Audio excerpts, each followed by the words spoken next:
This right here might be the oldest street food spot in Japan. In this video, I'm visiting the cultural capital of Japan, Kyoto, to visit a street called Sannenzaka. It's a 1,200-year-old pathway where everything looks like the time paused in feudal Japan. Well, if feudal Japan had a billion foreigners taking selfies. It's famous for its perfectly preserved architecture, but lately it's going viral for a different reason. The street food. Here you'll find some of the most viral street food vendors in the country, and I'm sure many of you guys will recognize them.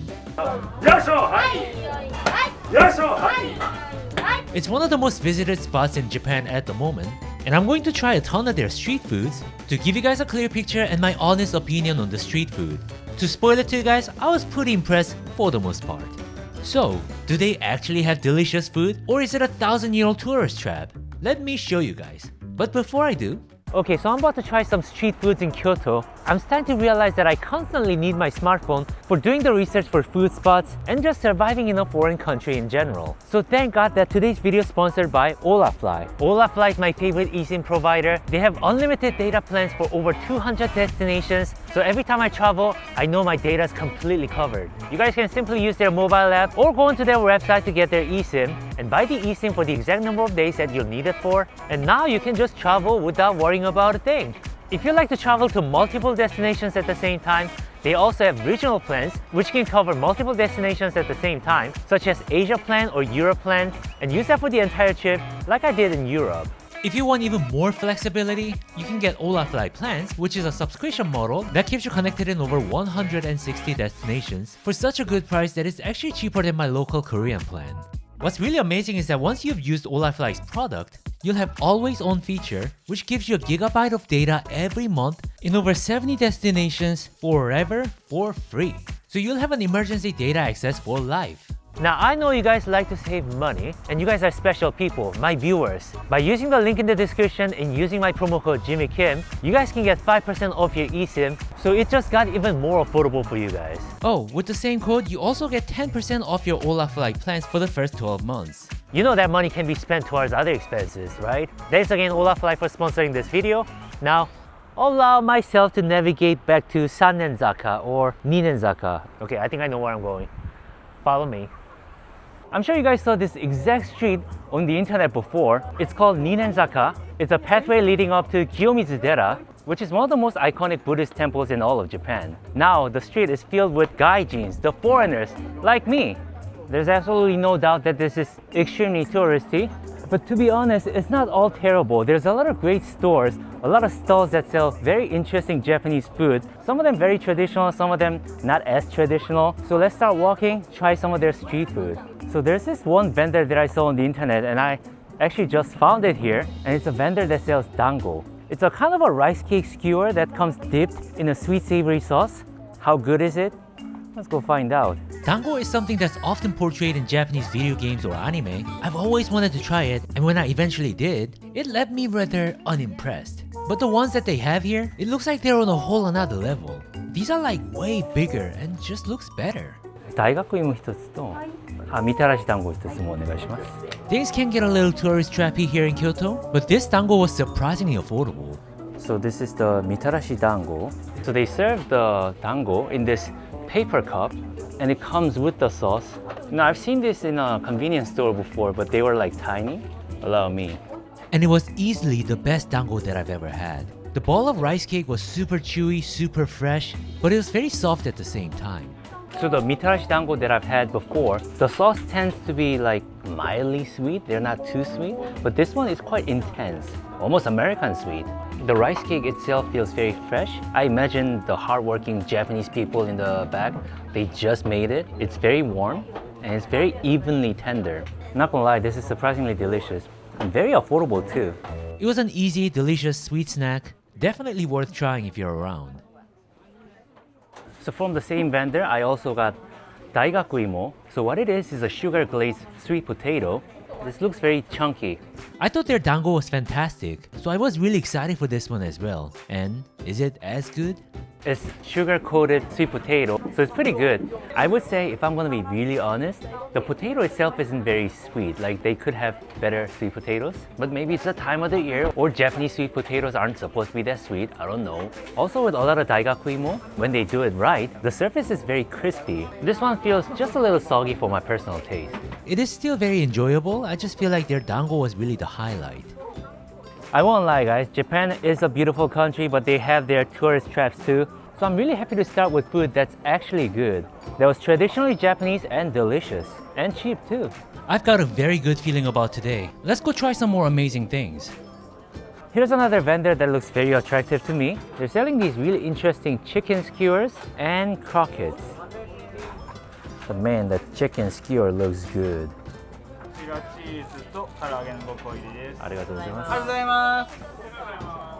So here's the fried chicken. That's not even the big one, that's the small one. I think it's a pretty good deal. And this right here is a cheese stuffed menchikatsu, which is beef cutlet. Let's start with the fried chicken though.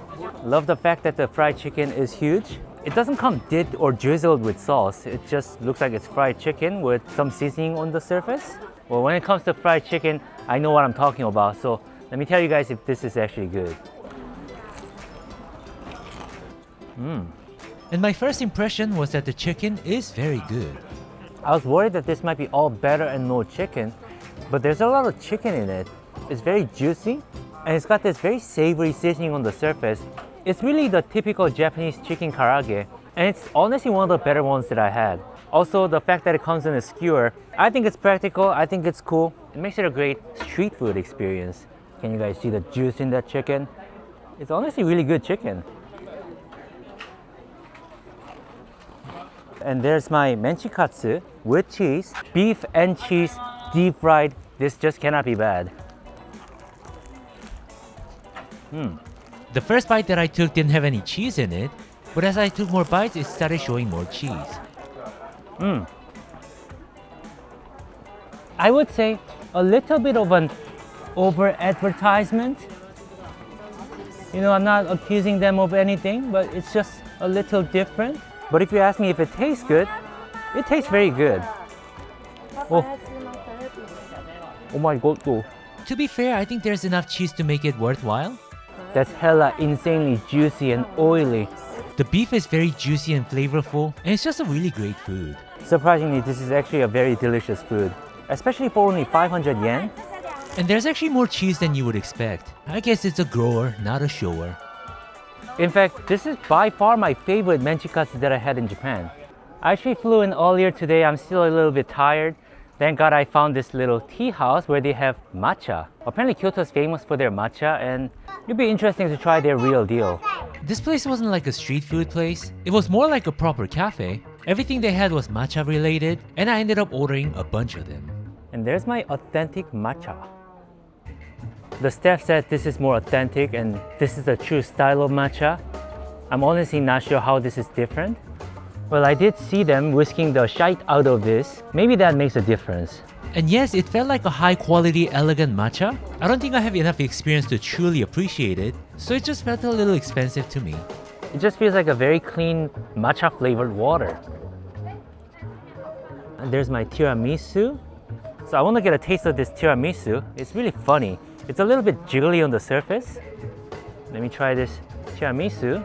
So all the matcha powder is actually on the top surface, and inside looks like it's all cream. Wow. It's very different from the Italian tiramisu. They have their lady fingers and espresso. This is mostly just cream. If I dig really deep, there's some matcha cake inside. And do I think this is better tasting than the Italian tiramisu that I've had before? I mean, I'm all for tradition, but I think I like the Japanese tiramisu more. Not overly sweet, and the touch of matcha in the matcha cake is just really elegant. Yeah, I love all beautiful things, and this to me is aesthetic. I think it is time to move on to this parfait that is rapidly melting. Prior to melting, this was a beautifully crafted parfait with matcha things. It's nice looking, so let's find out how good it tastes. They gave me this spoon that's almost as long as my feet. The parfait has a lot of things in it. On the very top, they have matcha ice cream. We'll start with that. Comes with some red bean paste. I'm gonna scoop that with that little ball of mochi. I did feel like the parfait is a little bit expensive. You know, considering the volume and everything that went into it, I think the price is justifiable. It was beautifully crafted, and now it's all ugly. You know, that's gonna happen to all of us too. All these people that you see online, they look all handsome and beautiful and gorgeous. Give them a few years, they'll become like this. Beauty is temporary, guys. It really doesn't last that long. You guys don't have to obsess over it. I'm sure it'd be nice to have while you're young, but to see the whole generation of young people obsessing over looking good, applying beauty filter on their photos, and it looks nothing like them and they post them on their Instagram anyway, it's just kind of sad, you know? By the way, what's a good beauty filter app? I'm kind of interested in using too. Is this parfait an endless fountain of matcha or what? I've been working on it for a while. It doesn't seem to end. I loved both the matcha tiramisu and the parfait. Those were something that I would get often if I lived in Japan. Sorry for not being a good culture appreciator. I felt like the authentic matcha was a little boring, kind of expensive for what it is too. I think it's only worth it if you have the palette for it. I mean, the first time is always not really pleasant, it's just kind of confusing. Today was a day of confusion for me. They have a lot of these cool souvenir stores. Man, look at those tiny katanas and a tiny samurai armor. I always knew that Japanese people are small, but I guess back in the days they were even smaller. As you walk along Sannenzaka and get closer to Kiyomizu-dera, you'll find yourself in another street that's very similar called Sannenzaka. And my god, this place is even more crowded. They're directly connected, so it's practically the same street, except here you'll find even more people and even more food vendors. And here they have a mochi place that you guys probably saw many times on the internet before.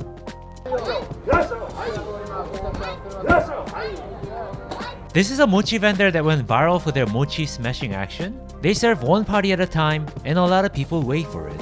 The line moves really fast though.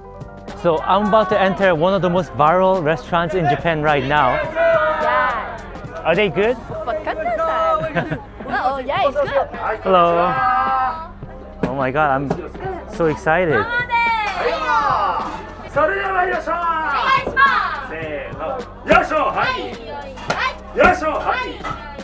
I was wondering if they're ever gonna miss the timing, but I guess I'm not getting that viral clip.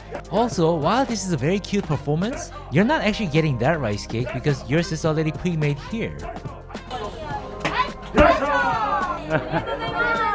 Arigatou gozaimasu. Their matcha strawberry mochi. And this is their chocolate strawberry mochi. You guys probably saw the viral videos before. Let me tell you one thing about Japan. Viral doesn't mean good in Japan. So are these good? These are 1,000 yen each, which is quite a bit more expensive than other vendors. Obviously, I'm paying for their show as well. Whether this is delicious or not, let me tell you guys honestly. The staff did tell me that their chocolate is more delicious. Let me start with the strawberry on top.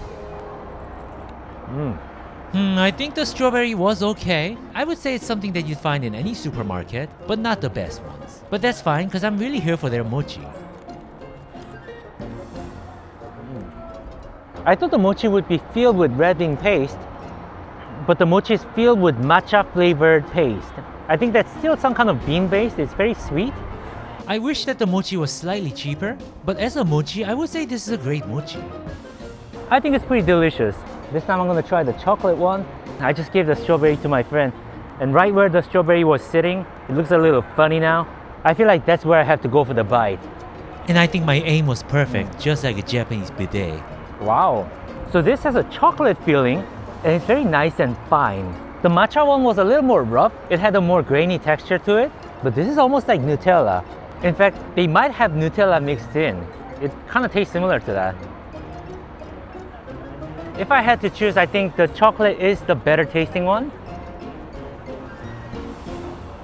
I think they're both quite delicious. Worth paying 2,000 yen for. To be honest, I think I would get one of them. The mochi is very filling and there's other food that you have to try on this street too. Here's a vendor that can be kind of interesting. That's a meat skewer vendor.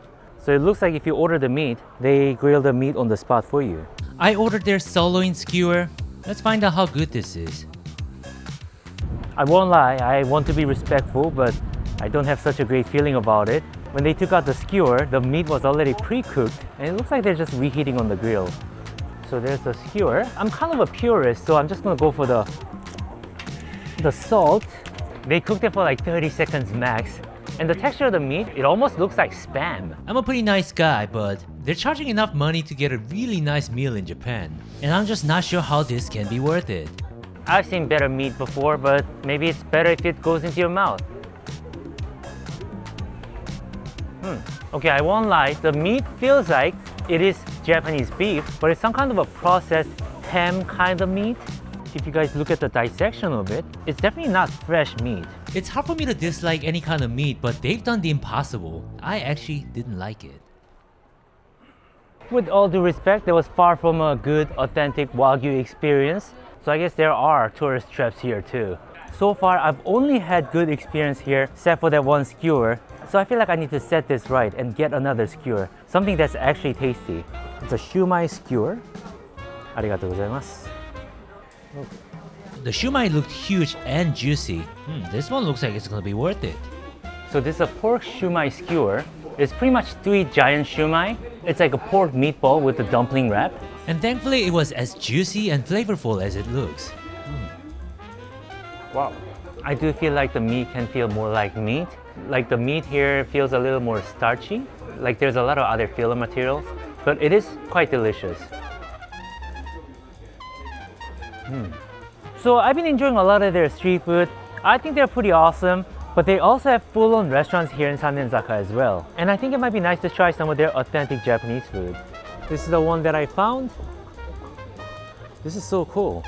The restaurant definitely had the vibes, but I wonder if they have great food. There's my duck soba noodles. It looks a little different from the photos. And I also got this regular soba. It comes on this bamboo tray, which is really cute. And that came with some rice and tempura. First, let's try the warm soba. It looks like it's buckwheat noodles. And I think it was just okay. Like a budget restaurant Yoshinoya quality. Sure, they have dog meat, but everything felt like they've been put together really quickly. And I think that dog noodle was okay. Definitely not bad, but it's like mediocre for Japanese standards. Let's see how this soba tastes. So it comes with this dipping sauce, and all you gotta do is to dip it. And again, I don't want to be too harsh, but I feel like they're doing the bare minimum when it comes to the quality. Don't get me wrong, they're enjoyable, but it just felt like the price tag isn't fair. I won't say that the noodles are decent. It just feels like they don't have a unique touch. I think by adding some green onions and wasabi in that mixture, it made that dipping so much better. Like that gives it so much more character. Overall quality of the food here, I would say they're mediocre, definitely not bad. I will point out one thing that's a little inconvenient. That's the fact that they're very expensive for what they are. This soba noodles, I think in most places you would find them for about 1,000 yen or sometimes not even. Here they're charging easily double that, so I don't know if I can recommend this place as a restaurant. I guess this is what they call the tourist trap. Okay, that wasn't too bad, but for what I paid, the food could have been a little better. To end this day with, I needed a dessert, and that's when I found this cream puff vendor, and obviously they had matcha flavored cream puffs. Visually, it was darker and larger than what I was used to seeing. It looked very nicely baked, so I couldn't wait to try it. This is like the most amazing looking cream puff that I've seen. And look at the leaking matcha cream in there. It was light and somewhat crispy on the surface, and I liked how the matcha cream isn't overly sweet. The ones that I get from the convenience stores, the custard cream that it has is like extremely sweet, but this one, the dough part is very nice and dry and crispy, and the cream is kind of runny. The cream has just enough structure so it doesn't leak all over the place. And the flavor of matcha is like pretty intense. It kind of reminds me of the matcha tea that I had earlier. It almost has the same intensity. Unless you're looking for something that's crazy sweet, I think this is a perfect affordable dessert. Alright, so I think that's enough food at Ninenzaka and Sannenzaka. I think the food is generally good. All of them are obviously intended for tourists, but I would say that many of them are fairly priced and delicious too. It seems that there are places that are not really the best value, so do your research before going into the restaurant. But yeah, overall, it's a really cool place where you can walk on Japanese looking streets, experience Japanese things, go to a Japanese Buddhist temple. It's pretty worth a visit. Well, thank you guys for watching this video. And please, I've got other videos that you guys can watch too. Come on, I know you guys have time.